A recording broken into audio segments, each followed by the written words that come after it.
Welcome to another episode of Sagas, a channel where we science the shit out of our favorite anime, games, and all sorts of other stuff. If you're already a member of the Nerd Army, I salute you. Otherwise, go ahead and smash that subscribe button and don't forget to set your notification settings to get more Legends content. As for today's video, we're going to be bringing you the definitive top 10 list of PvP teams within Dragon Ball Legends. Go ahead and cue that intro.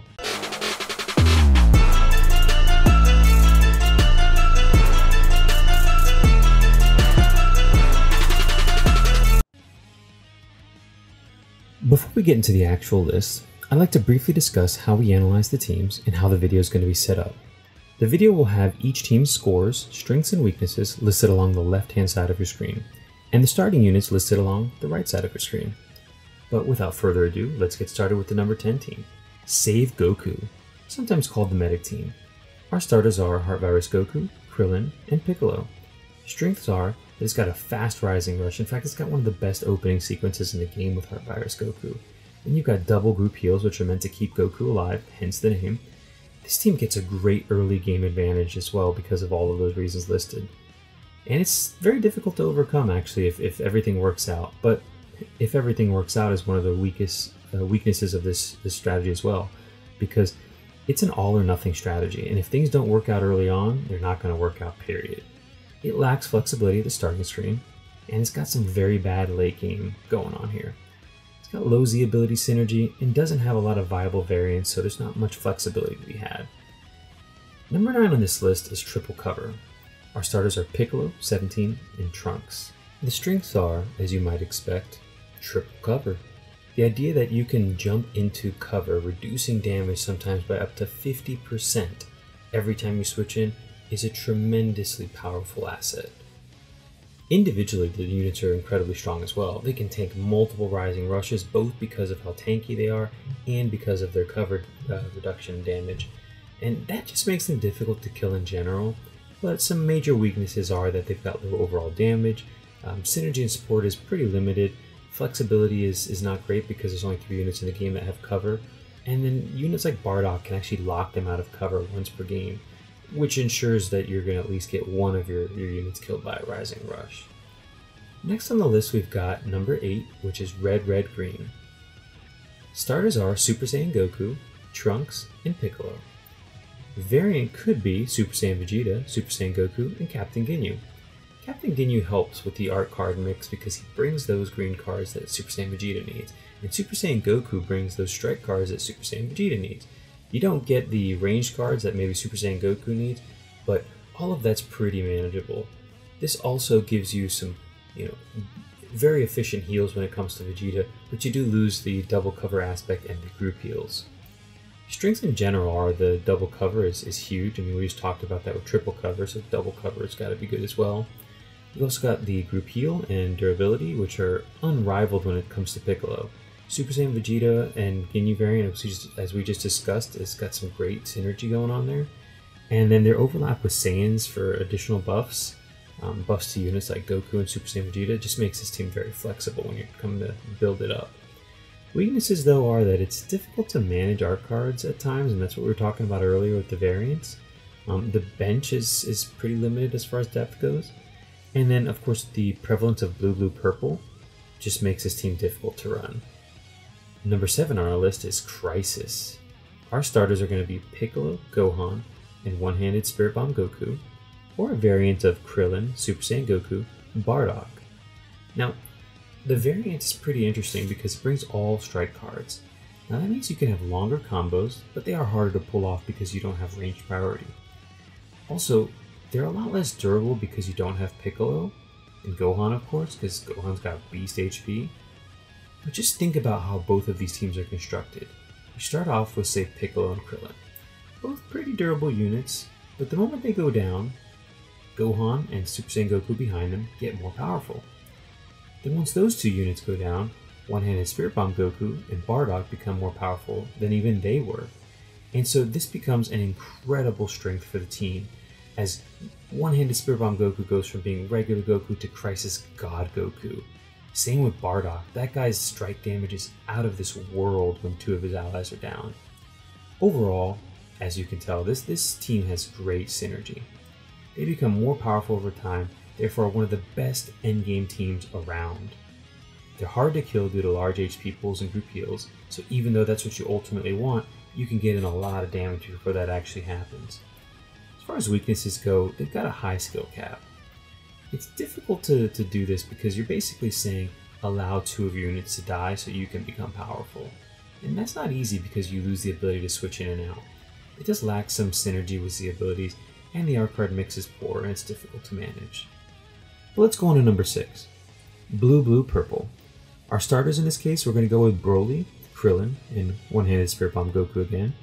The strengths are, this is a great team of strikers. I mean, Broly is unbelievably powerful, still, even in this current meta. They've got great card art mix because Krillin's bringing those double strike cards. They overlap with Saiyan buffs, which gives you a lot of flexibility when you're building your bench. And then you've got that Goku and Krillin sweet, sweet synergy, of course, where Krillin's heal is going to do more healing because Goku's present on the team. Some of the weaknesses, though, is that many of the old Saiyan tags, they're not very good anymore. Those Z abilities they bring, they're not very powerful anymore. A lot of them are single category, so instead of being both strike and blast defense, for instance, it'll just be one. You also got the weakness of the green, green, yellow team, and its emergence as one of the more popular and powerful teams that you'll see on this list makes it very difficult to run blue, blue, purple currently. Anti-Saiyan effects affect many of their starters because people like Broly and Goku are obviously affected by them. And this again is making this team not that great against the meta, which is why it wasn't higher on our list. A team that was a little better against the meta, placing number 5, is green, green, yellow. Starters being Bardock, Piccolo, Heart Virus Goku. And then as far as a variant goes, you can even run Ginyu, Piccolo, and Final Form Frieza. Now this second team is really interesting because the Frieza-Ginyu combo, if you use it right, you keep Frieza kind of in that range where his green cards are always hitting. I tell you what, you can lock your player into a combat loop that they are almost never going to get out of with this setup. As far as the overall strengths of this team, cards like Cooler and Frieza, like we just discussed, they can reverse the enemy's combat loop with stuns and card destruction, really taking control of the tempo of the game. Piccolo's durability overall and heal makes this team hard to kill. They have very powerful green cards, and Ginyu bringing more green cards helps that cause.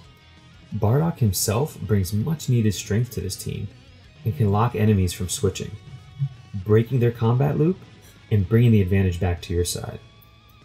They also overlap quite nicely with the Saiyans, and this is going to give you that flexibility that you need. As far as their weaknesses go though, purple, red is definitely difficult to handle, and they do lack some Z abilities within the green color itself. Now speaking of purple, red, that's going to bring us to our number 4 team on the list. Starters are One-Handed Spirit Bomb Goku, 17, and Super Saiyan Goku.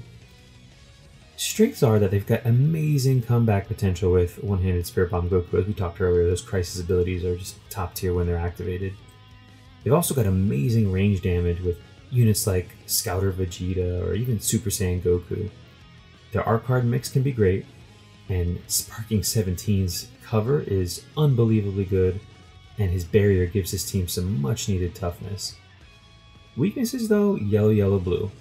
Type disadvantage against top damage dealers makes his team difficult to run. Think weaknesses against Broly for Super Saiyan Goku, and then as far as those purple units go, all those yellow powerhouses like 18 or Gohan or even Final Form Frieza. They do have some fragile units, which makes this disadvantage a little difficult to swallow, and they don't have a group heal to overcome that, which is why this team didn't place higher on the list. Yellow, yellow, blue. The strength for this team is that it could field an entire team of top tier starters. Think Gohan, think 18, think all of these powerhouse yellow cards, Final Form Frieza, even Pikkon is an amazing card to have because of the art mix that he brings. As far as their Z abilities go, they've also got some incredible plus health Z abilities, both from Pikkon and Gohan. And as we just discussed earlier, they house every Strike Art powerhouse card in the game except for Bardock. Now Strike Arts are incredibly important in this current meta because not only can you regen ki after every Strike Arts card with relative ease, but they are the most efficient use of your energy and some of the best damage dealers in the game, period. Both the Friezas are anti-Saiyan, both Final Form and First Form, And then we've got Krillin and EX Piccolo that come together for some incredibly powerful heals.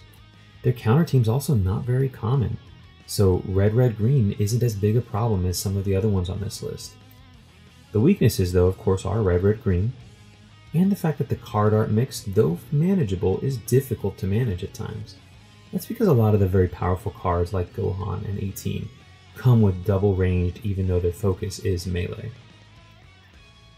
Coming in at the runner-up spot, we got the Saiyans. Starters considered were Bardock, Broly, and Scouter Vegeta. Their strengths are that they're extremely versatile. They have more than 6 viable starters. Bardock can break the opponent's combat loop at will, and they've got some of the best damage dealers in the game. Think Super Saiyan Goku for ranged, Scouter Vegeta, Bardock, Broly. I mean, they also bring some great card art mixes as well. And then think about all that HP buffs that they bring. You've got Raditz on the bench and Shallot both bringing HP buffs to the team. But the weaknesses are difficult to swallow as well because some of the older units are not as strong as they once were. It's got some relatively common weaknesses with that anti-Saiyan tag that's on teams like the androids. It's also got some fragile units, and it doesn't have a group heal unless you bring Piccolo in, but that kind of takes away from some of the flexibility and synergies we were talking about. But then that leaves us with who's the #1 team in the current meta? I think at this point it should be obvious. Androids. Starters are 17, 18, and Krillin. A variant could be 17, 18, and EX19. Their strengths are that 18 is anti-Saiyan, and as we learned earlier, not only is Saiyan a powerful team, but it's one of the most common teams out there. 19, with his cover key absorbability, can easily interrupt combos. Most importantly, this is a counter, a direct counter to Heart Virus Goku, who's not only a yellow and has disadvantage against 19, but who relies heavily on linking long combos together. This kind of flexibility when you're setting your lineup and ability to counter what's in front of you is absolutely crucial. As far as 17 goes himself, his barrier can nullify a losing combat loop in a heartbeat. Take note though, you can't dodge right after. You've got to attack or hope that they can't attack you back because they've run out of ki or something. Next we've got Krillin's group heal and his balance of art cards. This brings some much needed strike arts to 18's repertoire. As far as their weaknesses go, they're all really manageable and very minor, but here they are anyways. Their combined Z abilities are definitely lower than the best teams for that category. As far as their starter Z abilities go, they only apply to themselves. That's probably why the first weakness is there. The Android tag itself also only has 3 viable starters. That's why we had to include Krillin. So we gotta say that's a weakness, even though Krillin works really well on this team as we discussed earlier. Some honorable mentions we had though for the Ginyu Force, because they're free to play and they have some great synergy. The reason they didn't make it on this list though was because they had a fatal flaw. 2 out of 3 of their starters were hero rarity. And their only sparking unit, Ginyu, is one of the weaker standalone units in the game, though he does have some pretty cool synergies with some other characters. Then monocolored teams, they have amazing support and depth, but they lack flexibility, and they can't really counter what's in front of them. Then we've got hybrid Saiyans and female warriors who are currently lacking depth and buffs. But they could be great in the future, so it was important for us to let you guys know that. That's going to be it for us though, folks, so we appreciate your attention through this time here, and hope you enjoyed the top 10 list that we provided you. Obviously, some of you are not going to agree with us, so if you disagree and you have an alternative top 10 list, go ahead and list it in the comment below and we'll get discussing on that. As far as the end card goes, click here if you want to see some of the most amazing pulls when it comes to the Bardock summon, and then click here if you'd like to see the top 5 tips that will make you a better PvPer. Thanks for watching. Don't forget to hit that subscribe button. Talk to you later.